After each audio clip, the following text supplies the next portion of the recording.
Hello friends, आज मैं आप सबके साथ बहुत ही टेस्टी सर्दियों का स्पेशल मिक्स अचार की रेसिपी शेयर कर रही हूँ, जिसमें मैंने अदरक, लहसुन, हरी मिर्च, मूली, गाजर सारी चीज़ों का यूज़ किया है।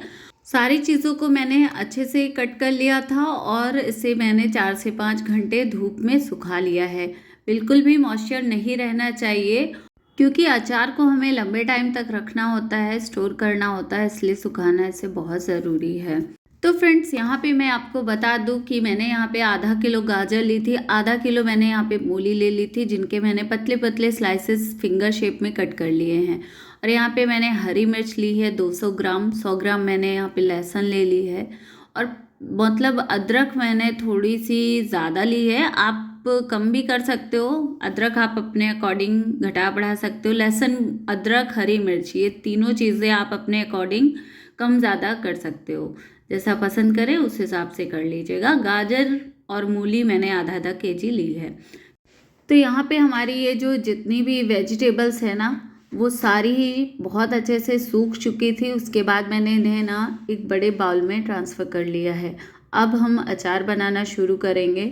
इन्हें सुखाना बहुत ज़रूरी है, इस चीज़ का ज़रूर से ध्यान दीजिएगा। अब हम अचार का मसाला तैयार करेंगे। तो यहाँ पे मैंने कढ़ाई ले ली, कढ़ाई को हम गैस पे रखेंगे और अब हम कुछ खड़े मसाले ऐड करेंगे, क्योंकि इस मसाले को बनाने के लिए हमें कुछ चीज़ें चाहिए होंगी, जिन्हें हमें मतलब पहले भूनना है, उसके बाद पीसना है। तो यहाँ पे मैं सबसे पहले ले रही हूँ मस्टर्ड सीड्स। लगभग 6 बड़े चम्मच हम यहाँ पे मस्टर्ड सीड्स लेंगे। अगर आपके पास येलो वाली हो ना मस्टर्ड, तो आप 3 चम्मच येलो वाली मस्टर्ड ले लीजिएगा और 3 चम्मच आप यहाँ पे ब्लैक वाली मस्टर्ड ले लीजिएगा।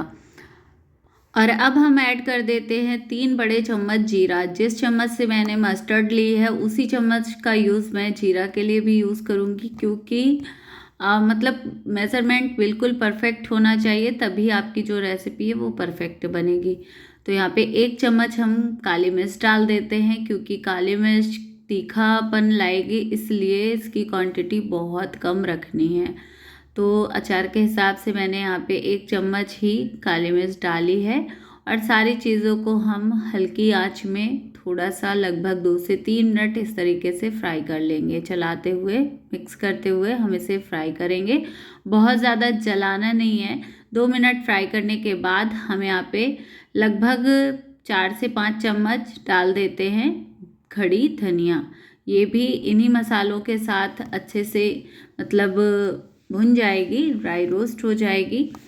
तो अब हम सौंफ ऐड कर देते हैं। सौंफ भी अचार में बहुत अच्छा लगता है, इसलिए सौंफ की क्वांटिटी आप थोड़ी सी बढ़ा भी सकते हो अगर पसंद करते हो तो। यहाँ पे मैं सेम चम्मच से लगभग 4 चम्मच 5 चम्मच यहाँ पे मैं सौंफ डाल रही हूँ। मैंने 4 चम्मच डाली है, आप क्वांटिटी घटा बढ़ा सकते हो।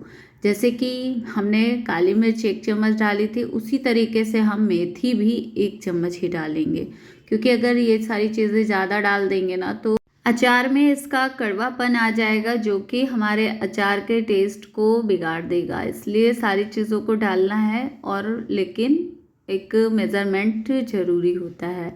तो सारी चीज़ें ऐड करने के बाद हम इन मसालों को लगभग 3 से 4 मिनट अच्छे से भून लेंगे। और यहाँ पे ये जो खड़े मसाले हमारे भून चुके हैं, इन्हें हम हल्का मतलब ठंडा होने देंगे, उसके बाद ग्राइंड करेंगे।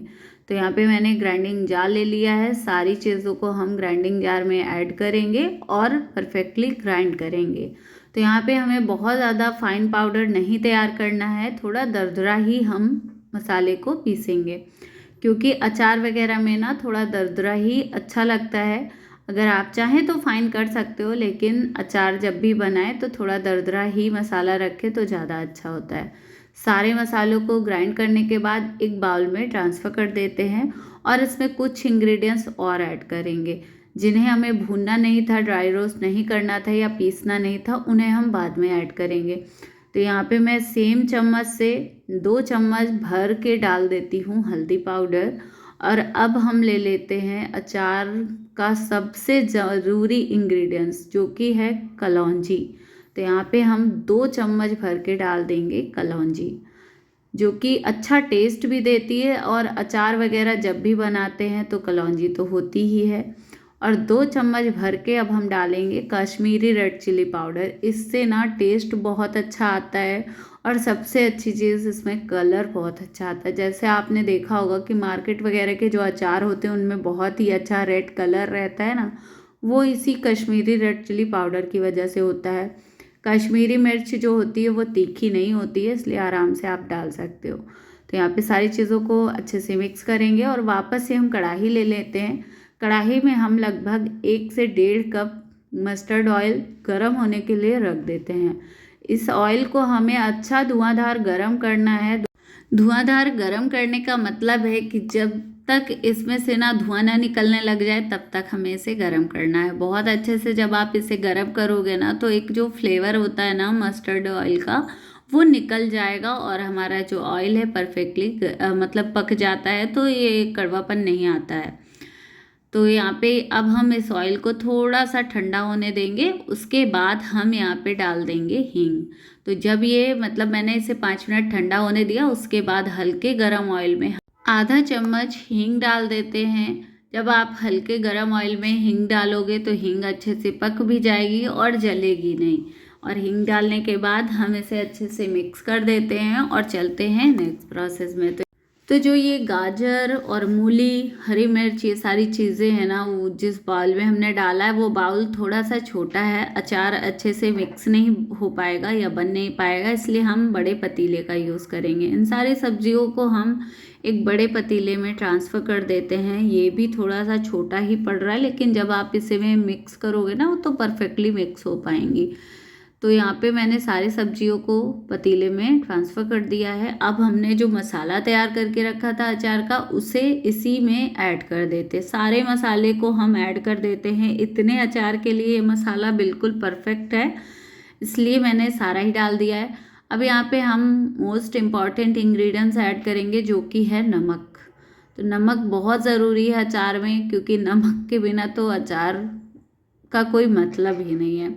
तो यहाँ पे मैंने आधा कप नमक ऐड किया। नमक थोड़ा अचार में ज़्यादा रहता है, तभी अचार अच्छा लगता है। और जब भी लंबे टाइम के लिए अचार बनाएं तो थोड़ा नमक ज़्यादा करेंगे तो मतलब अचार के लिए अच्छा रहेगा। अचार ज़्यादा दिन तक चलता है, बिल्कुल भी ख़राब नहीं होता है। और अब हमने जो मतलब मस्टर्ड ऑयल तैयार करके रखा था ना गरम करके, उसे अच्छे से ठंडा हो जाए। हल्का गुनगुना ऑयल आप डाल सकते हो, लेकिन गरम ऑयल बिल्कुल भी अचार में नहीं डालना है। थोड़ा थोड़ा मस्टर्ड ऑयल डालते जाएंगे और अचार को मिक्स करते जाएंगे। एक साथ ऑयल नहीं डालेंगे, क्योंकि अगर एक साथ डाल देंगे तो ऑयल जाके नीचे बैठ जाएगा और अचार में अच्छे से मिक्स नहीं हो पाएगा। मसाले, सब्जियां, ऑयल, सारी चीज़ें अच्छे से मिक्स होनी चाहिए, इसलिए थोड़ा थोड़ा करके ही डालें। और स्पैचुले की मदद से आप इसे मिक्स कर सकते हो, या आप इसे ना विदाउट मतलब स्पैचुले के भी मिक्स करते हो। वो कैसे करना है आगे मैं आपको बताऊंगी। तो सबसे ज़रूरी बात कि जब भी आप अचार बनाएं, मस्टर्ड ऑयल का अगर आप यूज़ कर रहे हो तो उसे गर्म करके ही ऐड करें अचार में। इससे भी अचार ख़राब नहीं होता। कुछ ज़रूरी पॉइंट होते हैं जिन्हें हमें ज़रूर से फॉलो करना चाहिए। अगर आपका अचार ख़राब हो जाता है ना, तो आप इस तरीके से, कहने का मतलब है कि मेरे तरीके से आप ट्राई करिएगा, बिल्कुल भी अचार ख़राब नहीं होगा। तो यहाँ पे मैंने इस अचार में मतलब हींग डाला। हींग डाइजेशन के लिए बहुत अच्छी होती है और टेस्ट भी बहुत अच्छा देती है। तो जब भी अचार वगैरह बनाएं तो हींग ज़रूर से डालें। और अचार हमेशा आप मस्टर्ड ऑयल में ही बनाएं। कोई भी अचार हो, अगर आप मस्टर्ड ऑयल में बनाते हो तभी अचार आपका परफेक्ट बनता है और टेस्ट भी बहुत अच्छा होता है। वो हमारे हेल्थ के लिए भी बहुत अच्छा होता है मस्टर्ड ऑयल, इसलिए आप हमेशा जब भी अचार बनाएं तो मस्टर्ड ऑयल का ही यूज़ करें। थोड़ा थोड़ा करके मैं ऑयल डालती जा रही हूँ और मतलब इस मसाले को, अचार को मिक्स करती जा रही हूँ। जितना भी ये हींग वगैरह है ना, सारा ही हम इसमें ऐड कर देंगे। तो फ्रेंड्स, आप इस तरीके से ढेर सारा मिक्स अचार बना सकते हो। अभी सर्दियाँ चल रही हैं, सर्दियों में ये सारी चीज़ें मतलब अच्छी मिल रही हैं। आप इस तरीके से इस अचार को बना सकते हो, जो कि खाने में टेस्ट बहुत ही अच्छा देता है। जब भी आप खाने के साथ इस अचार को सर्व करोगे ना, तो आपके जो खाने का टेस्ट है ना वो बढ़ जाएगा। तो यहाँ पे ये जो अचार है हमारा बिल्कुल परफेक्ट तैयार हो चुका है। मैंने इस अचार को अच्छे से मिक्स कर लिया है। अब बारी आती है इसे स्टोर करने की। तो जब भी आप अचार स्टोर करें तो किसी भी कांच के जार में स्टोर करें, जिससे कि लंबे टाइम तक अचार आपका ख़राब नहीं होता है। मतलब बहुत सारे पॉइंट होते हैं जिन्हें हमें ज़रूर से फॉलो करना चाहिए। सबसे पहली चीज़, अचार में नमक ज़्यादा रखें। हमेशा अचार मस्टर्ड ऑयल में बनाएं। मस्टर्ड ऑयल को गरम करके ऐड करें अचार में। और अगर आपको लग रहा है कि अचार हमारा ख़राब हो सकता है तो इसकी सेफ्टी के लिए मैं यहाँ पे 2 चम्मच, जो खाने वाली चम्मच होती है ना, उस चम्मच से 2 चम्मच यहाँ पे मैं विनेगर डाल रही हूँ, जिससे कि जो भी आपको शंका होगी ना कि अचार कहीं ख़राब ना हो जाए, इस विनेगर डालने से अचार बिल्कुल भी ख़राब नहीं होता है। और अभी ये जो अचार है बिल्कुल परफेक्ट तैयार हो चुका है। यहाँ पे मैंने जार तैयार कर रखे हैं। अब जार तैयार करने का मतलब है कि हमेशा जब भी आप अचार वगैरह स्टोर करें तो जार को धुल लें, सुखा लें, बिल्कुल भी पानी ना हो। आप ये ज़रूर से याद रखें कि अचार पे बिल्कुल भी पानी नहीं जाना चाहिए। अगर थोड़ा सा भी पानी गया तो आपका जो अचार है वो ख़राब हो जाएगा, आपकी सारी मेहनत भी ख़राब हो जाएगी। इसलिए ज़रूर से छोटी छोटी बातों का ध्यान रखें, जिससे कि आपकी जो मेहनत है ना वो भी बचेगी और जो आपका अचार वगैरह है वो लंबे टाइम तक चलेगा। तो यहाँ पे मैंने इस अचार को स्टोर कर लिया है, बहुत ही परफेक्ट बना है। आप देख सकते हो, इसे हम 2 से 3 दिन 4 दिन धूप में रखेंगे, उसके बाद ही सर्व करेंगे। तो आपको मेरी आज की ये अचार की रेसिपी कैसी लगी कमेंट में ज़रूर बताएं। वीडियो अगर थोड़ी सी भी पसंद आई होगी तो प्लीज़ वीडियो को लाइक करें, फ्रेंड फैमिली के साथ शेयर करें। मेरे चैनल पे न्यू आए तो प्लीज़ चैनल को सब्सक्राइब ज़रूर करें। Thank you so